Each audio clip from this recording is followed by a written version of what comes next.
He's been shot at. He's been sliced with a razor. He had a near-death experience after having surgery for being shot. They say he was dead for 7 minutes. Now he's an artist. It's quite a tale. His name is Willie. How you doing, Willie? Hey, how you doing? Willie with one L. Willie Harris, good morning to you. This is Rhett Palmer, and I'm glad you're taking this time to be with me over here at CJ Cannons. It is a pleasure. Thank you for having me. Actually. Okay, now, where are you from originally?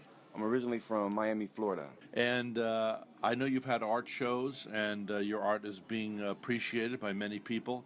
But and that's how I found out about you. Saw you in some local newspapers, and you're going to have an art show around here again soon. But what I want to ask you today is, let's go back to your beginnings. Where were you born?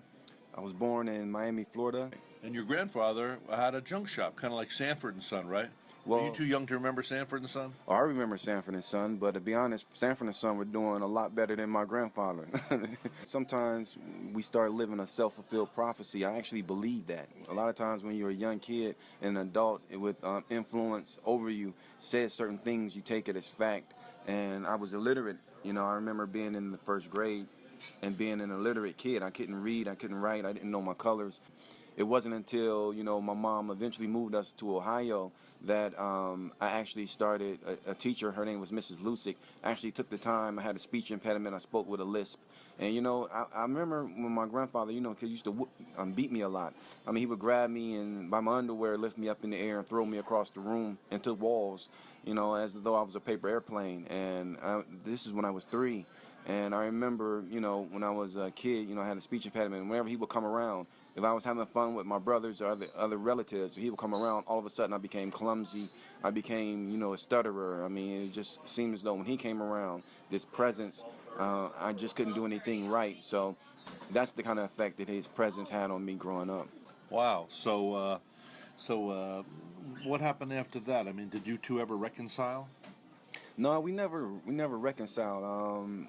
Because I ended up growing up in Ohio, but we would always come back to Florida for the summers. But I remember probably when I was around 15 or 16, I was getting taller, I was getting bigger, and I think it was a mutual respect. He had more respect for me, because it was like raising a pit bull, and he wanted me to be mean, and he wanted me to be tough, and he definitely, caused me to be mean and tough growing up, and I think he respected that out of me. Now, you end up on the streets, though, and you end up being, what would it be called? They say gangsta in the songs, the rap songs. Were you a gangsta? I'm growing up. You seem like such a mild-mannered artist now. You're a handsome young guy. You got a great smile. I think you have a kind heart, and yet you were a gangster. You're the second gangster I've run into recently, too. Yeah. You were a bully? I wasn't a bully to only those who thought they were tougher or thought they were more gangster, but not someone who was meek or someone who was going to school and doing what they were supposed to do, or a kid who wasn't in that life. We never bothered them. But if it was another fellow so-called gangster, or if you thought you were tougher, or if you were a bully, then we were going to eliminate you or make sure that you weren't going to be bothering us. Wow. So now you end up in a shootout, right? But when I was coming up during this particular time, I had these words I exchanged with these guys, and I started fighting these guys, and one of them I had on the ground, and I was choking him, and I was thinking in my mind, that I was going to get up after I choked this guy out. I was going to choke the other one out, but what I didn't know was the other one had pulled out a gun, and he shot me twice. The first bullet hit me 2 inches above my heart and came out of the back of my shoulder. The other one hit me in my right hip, and the bullet lodged in my left hip, but as it traveled, it went through my stomach, it went through my appendix, it hit my small intestine. They had to take part of that out. It went through my bladder. Okay, now what happens now? Do somebody call an ambulance, the cops? What happens now? You've been shot, they run off? Yeah, they ran off. They left me for dead. I was actually unconscious at this point. And when I woke up, I was in the ambulance, so I'm not sure who called the ambulance or who did that. I just remember being in the ambulance. I remember going in and out of consciousness, and my knees were knocking together. I was sweating. My teeth were chattering as though I was in cold weather, but I couldn't stop my teeth from chattering. I was going through shock. I didn't know it. Okay, we're going to take a break. When we come back, Willie will tell us what happened, and he had a near-death experience. The doctors would tell him he died for 7 minutes, was it? Yes, sir. 7 minutes. I'm broadcasting today from CJ Cannons out of Vera's Municipal Airport Strip. okay? Where the only thing they overlook is the airport strip. Breakfast, lunch, or dinner. I'm Rhett Palmer, the mayor of the airwaves. Who loves you, baby? If you're wondering what the ambient noise is, I'm broadcasting from CJ Cannon's out at Vero's Municipal Airport Strip in Vero Beach, Florida. Great place to fly into. Stop at CJ Cannon's for breakfast, lunch, or dinner. I'm Rhett Palmer, the mayor of the airwaves. Talking with Willie Harris. Good morning, Willie. Good morning, and breakfast was delicious. Hey, thanks. Yeah, we had what did we have? Eggs Benedict, potatoes, grits. I love grits. I'm a Southern boy. Now, Willie is an artist, and he's starting to be a celebrated artist. But he was once, you might have called him a gangster. He definitely was a gang member. He ends up in an altercation, and he's been shot in the hip. It's gone through it went through your bladder, went through your stomach. He's also been shot in the arm, and he was left for dead, unconscious. To this day, we don't know who called the ambulance. Okay, so you're on your way to the hospital. Yeah, I was in the ambulance. It seemed like the ambulance hit every bump that was in the road. I could feel every single thing, every movement. Like I said, my knees were banging together. I couldn't stop it. I couldn't control my body. My teeth were chattering. I couldn't control them. I was sweating. And what ended up happening when they finally got to the hospital, they weren't sure where the bullet had went. They thought it was maybe in my leg, and until a nurse came in and gave me a catheter. And when she gave me a catheter, it was filled with blood. And from there, they knew I had internal bleeding and that it was very serious, so they rushed me into the emergency. And while they were rushing me into the emergency, I just felt something come over me. I just felt I was dying. And I said to the anesthesiologist, I said to him as he was putting the mask over my face, I held his hand, I said, please don't let me die. And he said, you're not going to die. And he put the mask over my face. And from there, I remember almost immediately floating above my body and looking down at myself. And when I was floating above my body, I didn't feel any pain. There wasn't any pain. There wasn't any fear. I almost didn't recognize myself, but I knew it was me. I don't know how I knew it was me, but I remember looking at myself and seeming as though I was so weak and fragile. And before this, I have to let you know, I thought I was probably one of the toughest guys in my neighborhood. I woke up in intensive care like in the blink of an eye, and I was in pain, excruciating pain. They were giving me shots of Demerol. I didn't know it was Demerol at the time, but I found out I was being given shots of Demerol for the pain. They had a tube going down my nose into my stomach. They had me hooked up to different breathing machine and other machines. They had IVs coming out of my arm. They had another tube right below my belly button coming out from under my belly button where I had staples. And there was a little ball, plastic ball, and it was draining. I found out later it was draining blood out of my stomach from the surgery.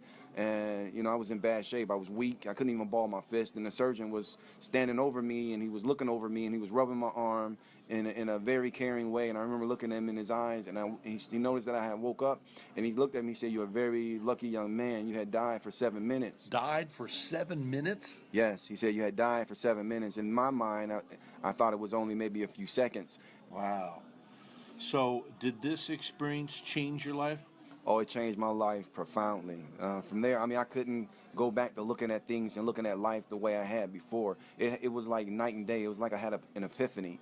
It was like it changed my paradigm, the way I viewed the world and the way I looked at the world, regardless of the way I grew up with my grandfather and all that anger I harbored and, everything I had inside that I felt as though the world owed me. I realized that I was a very fragile creature and that life was very fragile and precious. And I appreciated it more and I respected it a lot more. And I couldn't go back to, being in a gang. I couldn't go back to carrying guns. I couldn't picture myself ever pointing a gun at someone or shooting someone or anything like that after that. Just this morning, I was reading in the paper, there was this guy. He happens to have been from Vero Beach, Florida. I don't know how he ended up in Jacksonville. He's a white guy. There was a group of black kids in a car. I don't know what was said. There was an altercation. He claims that he was in fear of his life. Anyway, he started shooting at the car, and they drove off. He killed a young boy. And he's gone to jail now for the remainder. He's got a minimum of 60 years, they just declared. But I was crying this morning because the mother, this black lady, she was in the court and she said, this boy was precious to us and he was the joy of our household. But I have to forgive you, and I do forgive you. And she forgave the man. That takes Jesus to do something like that. Were you able, in your heart, to forgive the guys that shot you? Oh, definitely. I was able. How? How did you do that? Because I was forgiven. I was given another opportunity. I was my life was spared, you know. And I mean, to be honest, if I had the choice, I would have preferred, you know, when I had that out of body experience, to go off or go on to wherever I was going. But someone had a plan stronger than what my plan was, and it was to come back and to talk to young kids and talk to people about what I experienced, so that my life wouldn't be a life in vain. Now, how did that happen? You ended up traveling around the world for what, 10 years, speaking to different youth groups, and you were actually paid for that. How did that happen? Well, there was a lady, her name is Beverly Pollard. She runs a nonprofit organization. It's called the Warren UMADOP, which is the Urban Minority Alcohol and Drug Abuse Outreach Program in Warren, Ohio. And she wanted me to speak to a youth group that she had at the Juvenile Justice Center. So I obliged her. I went and spoke to this group, and it was about 8 young kids, and they were just amazed at, you know, what I talked about and what I described. And I told them about being in shootouts and having bullets whiz past my ear like mosquitoes, and having all these close calls, and each close call made me feel more and more invincible. And I let them know that I really wasn't invincible, and that they weren't invincible. And they were so captivated that she asked me to volunteer with her agency, and I did that for about maybe 2 weeks. And after 2 weeks, she actually hired me on as permanent staff. I traveled around and I got trainings in self-esteem, conflict resolution, anger management, which were tools to help me better, you know, present myself, or have something that's, you know, practical that I can talk about that these kids needed, which was self-esteem and conflict resolution. Because a lot of us, me included at the time, had a false sense of self-esteem. We thought our self-esteem was about what we drove, what we wore, our clothes, jewelry, and things. And it's really not. Self-esteem is the key word, is self. It's about how much you love yourself. And once you love yourself, you can love other people. You can't give away what you don't have. And I had to learn that. And because of that agency, I was able to learn that. And that was a 10 good year run. I mean, you're flying around the world, speaking and changing lives, investing in other people's lives. He took a bullet in his arm, and then he took a bullet in his hip, went through his, let's say, it went through your spleen, went through your my stomach, appendix, part of my small intestine, small intestine, my bladder. your bladder. He survived that. He was dead for 7 minutes, had a near-death experience. He was a gang member prior to that.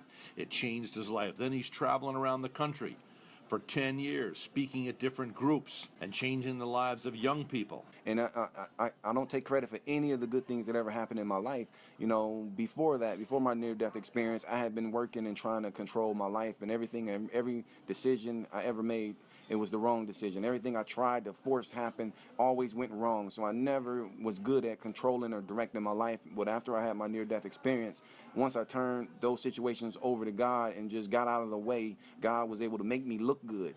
And a lot of people say, wow, you was working for a congressman. Oh, you helped so many kids. And really, I don't deserve credit for any of those things. You know, it was just an example of me getting out of the way and allowing God to take control of my life and guide my life, and it made me look good. Getting out, I like that, getting out of the way and letting God. Yeah.